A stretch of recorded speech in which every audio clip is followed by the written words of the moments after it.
kekudusan, Engkaulah tanda cinta, Engkau memberi harapan. Bapak Ibu, saudari-saudaraku yang terkasih, dalam rangka pertemuan keluarga sedunia yang ke-10, tema yang diambil adalah kasih keluarga, panggilan, dan jalan kekudusan. Dalam katekese yang keempat ini, kita akan mengambil tema tentang kita semua anak, kita semua saudara. Bapak Ibu dan saudari-saudaraku yang terkasih, kita sadar betul dalam keluarga kita bahwa masing-masing itu mempunyai peran dan tanggung jawab yang berbeda-beda. Tetapi harus sadar bahwa identitas kita sendiri adalah sebagai seorang anak. Karena siapapun juga dari kita, itu pastilah muncul tumbuh dari seorang anak lebih dahulu. Dan memandang kehadiran seorang anak, sungguh anak itu sebagai sebuah anugerah. Apalagi ketika kita menyaksikan kelahiran seorang anak, begitu misteri agung Allah itu bisa kita jumpai di sana. Tapi kita harus sadar bahwa ciri seorang anak adalah anak itu pasti tergantung satu dengan yang lain. Anak tidak bisa hidup sendirian. Bagaimana dia harus makan tergantung pada orang tuanya. Bagaimana dia belajar tergantung dari orang tuanya juga. Bagaimana harus hidup, harus struggle, survive dan lain sebagainya. Semua tergantung dari siapa yang memberikan pembelajaran untuk kita. Maka salah satu ciri yang penting dari seorang anak yang sungguh-sungguh kita sadari adalah, bahkan kita sebagai manusia saat ini adalah bahwa kita membutuhkan bantuan, membutuhkan cinta, dan juga membutuhkan sebuah pengampunan. Sebagai makhluk sosial, saya dan keluarga saya tidak bisa hidup sendirian. Saya dan keluarga membutuhkan orang lain. Saya sangat bersyukur dihadirkan oleh Tuhan ke muka bumi ini dengan keluarga yang sangat mencintai saya. Baik keluarga kecilku bersama kedua orang tua maupun bersama keluarga besar dalam suku atau marga. Dan kini di dalam keluarga kecilku bersama suami dan ketiga anakku. Dalam ada bersama orang lain, baik dalam keluarga maupun di lingkungan, tempat kerja di mana saja.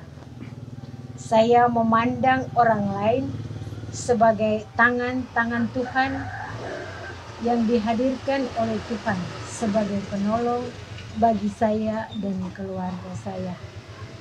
Saya merasakan bahwa semua orang yang Tuhan hadirkan dalam hidup saya sungguh mengasihi saya. Karena itu, ketika saya membutuhkan bantuan mereka, baik melalui pikiran maupun bantuan lainnya, mereka dengan sungguh hati memberikan hatinya sesuai dengan apa yang saya butuhkan.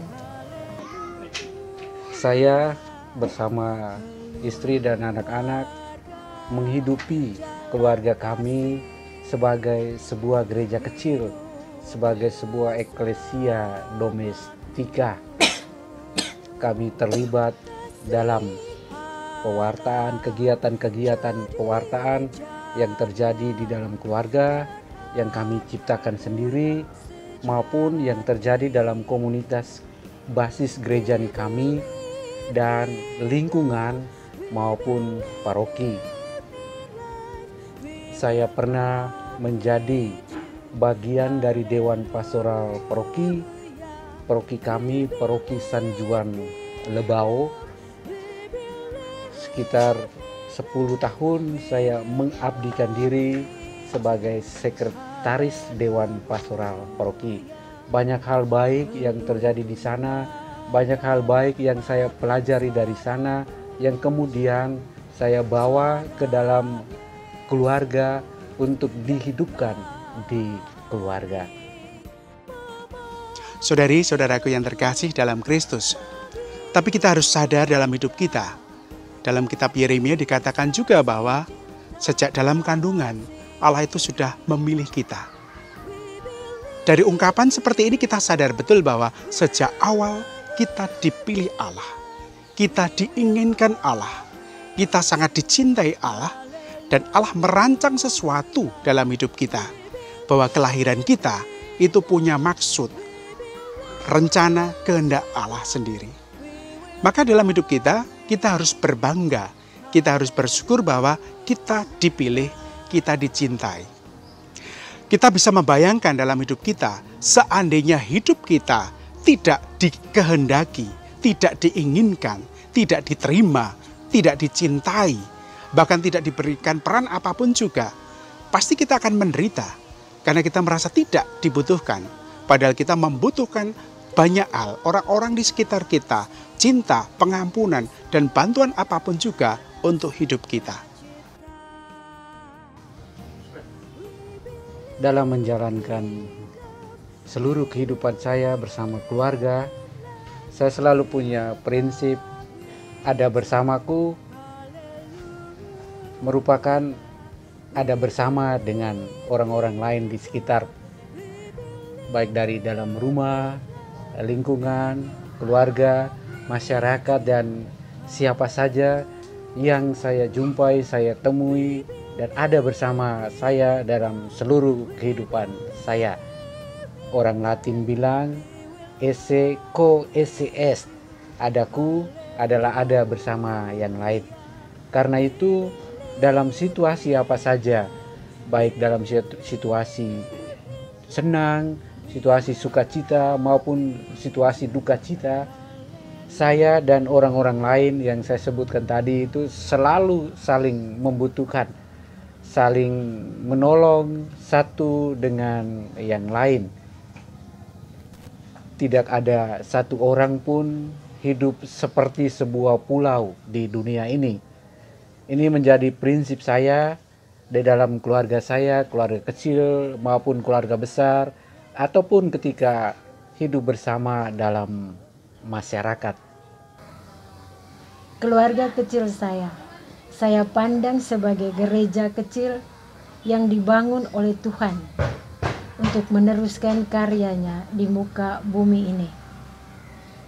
Atas dasar ini, saya berkeyakinan bahwa semua apa yang terjadi di dalam keluarga saya sungguh-sungguh merupakan penyelenggaraan Tuhan. Tanpa campur tangan Tuhan, saya dan keluarga kecil saya belum tentu hidup baik seperti saat ini. Tiap malam sebelum tidur, saya selalu bersyukur kepada Tuhan atas semua apa yang terjadi di dalam keluargaku. Saya mendoakan mereka dengan menyebut nama mereka satu persatu. Saya sungguh membutuhkan Tuhan. Saya juga sungguh membutuhkan suami dan anak-anak saya, agar kami bisa berjalan bersama, membentuk dan menghidupkan keluarga kami ini. Saya juga menyadari bahwa suami dan anak-anak saya sungguh membutuhkan saya. Karena itu, saya menghadirkan diri sebagai seorang ibu bagi mereka. Saya menjadi pendamping suami saya, dan saya menjadi pribadi yang mengasihi dan menolong anak-anak saya untuk bisa hidup, tumbuh, dan berkembang sesuai dengan kehendak Tuhan atas diri mereka. Maka yang penting dalam hidup kita adalah sadar dalam diri kita bahwa Allah sudah memilih kita, Allah mencintai dan menghendaki kita. Dengan kesadaran seperti ini, saya percaya bahwa hidup kita pun juga akan menjadi saluran berkat bagi yang lain, dan kita satu sama lain akan semakin menyadari bahwa kita dengan yang lain saling bergantung. Dengan modal seperti ini, akhirnya kita sadar bahwa kita harus tumbuh dalam sebuah keluarga. Keluarga yang mengajarkan pada kita arti sebuah persaudaraan. Rumah atau keluarga adalah sebuah tempat di mana cinta itu ditumbuhkan, iman juga diajarkan. Tetapi jangan lupa, keluarga juga menjadi rumah persaudaraan, di mana secara langsung atau tidak langsung, sebetulnya dengan interaksi yang kita lakukan sehari-hari, lewat masa kecil kita sampai kita dewasa, sebetulnya kita pun juga diajak untuk masuk dalam sebuah persaudaraan. Ketika saya sakit, saya tidak ditinggalkan sendirian.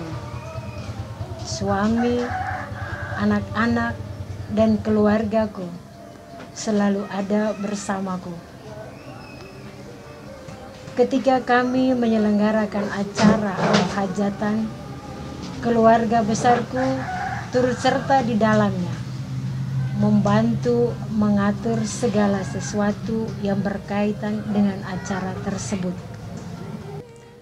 Bersama istri dan anak-anak, kami terlibat memberi kesaksian sebagai anak-anak Tuhan di dalam lingkungan keluarga kami sendiri, secara internal di dalam keluarga, maupun kesaksian keluar di tetangga, di lingkungan, di komunitas basis Gerejani. Kami juga terlibat dalam kegiatan diakonia yang terjadi di komunitas basis Gerejani, lingkungan maupun paroki. Di dalam semua keterlibatan ini, kami melihat bahwa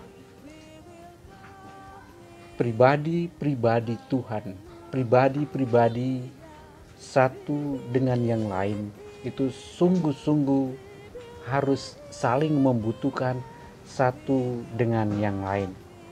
Tak ada seorang pun yang bisa hidup sendiri tanpa keterlibatan orang lain.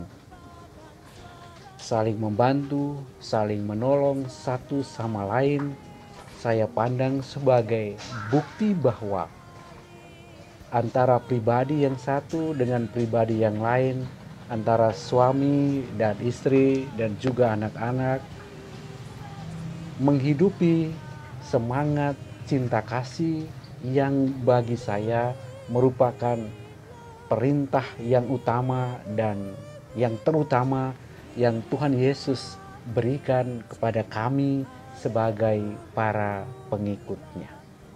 Kita diajak untuk menjadi pribadi-pribadi yang tidak tinggal sendirian, tapi kita menjadi pribadi yang harus bersaudara, membangun persaudaraan satu sama lain.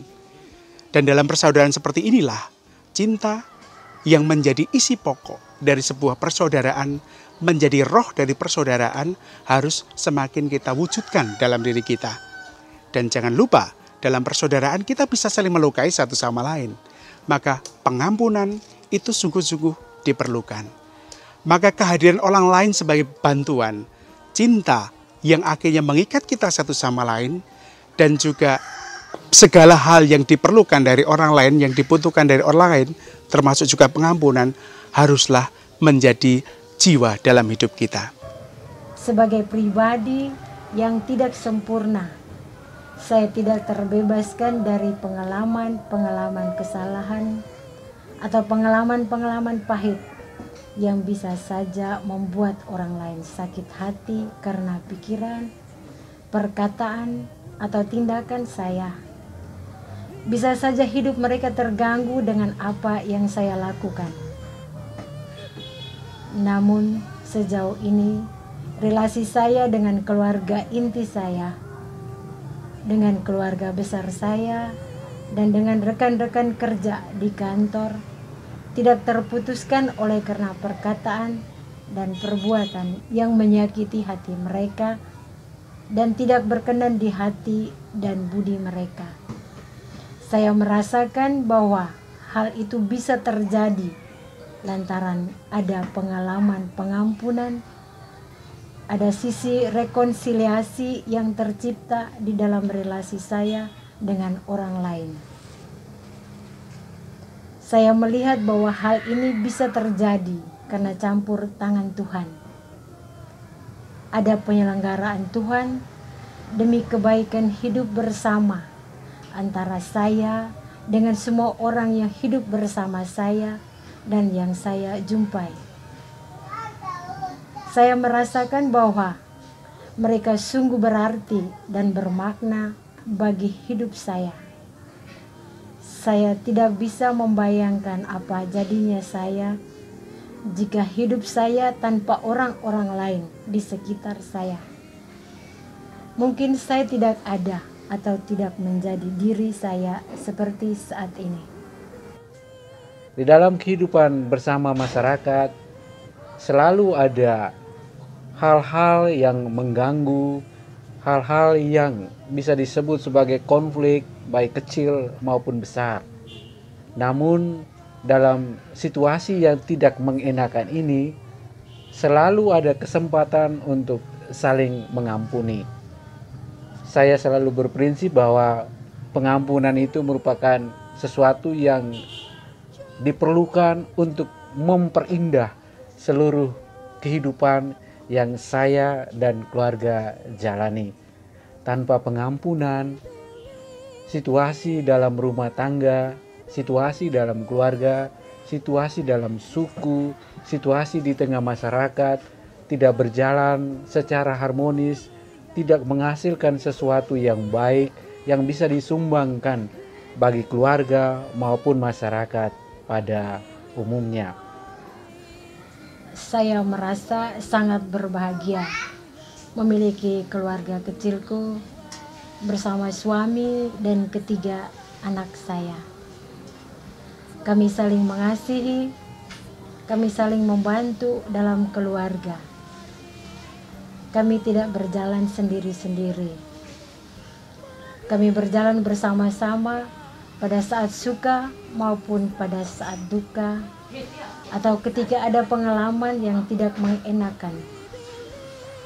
Saya memandangnya sebagai anugerah Tuhan yang tak terhingga atas diri saya dan keluarga kecil saya.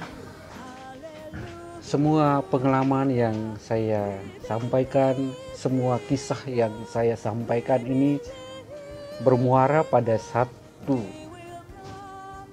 kesimpulan umum, satu muarah umum bahwa saya, istri bersama anak-anak, kami itu satu secara ke dalam, satu dalam rumah, satu dalam satu tempat tinggal yang sama, yakni keluarga Katolik ini. Tapi kami juga bersatu secara keluar, satu dengan yang lain, satu dengan semua orang yang kami jumpai. Prinsip dasarnya kami disatukan oleh cinta Tuhan dan cinta di antara kami. Saya percaya identitas kita sebagai anak, identitas kita juga sebagai saudara akan semakin tercermin satu sama lain kalau cinta, pengampunan, dan juga sikap saling membangun, saling membutuhkan, saling membantu itu menjadi roh dalam hidup kita. Semoga dengan demikian kita semakin bersaudara, dan semoga dengan demikian semua disatukan Allah dalam satu kasih persaudaraan. Tuhan memberkati.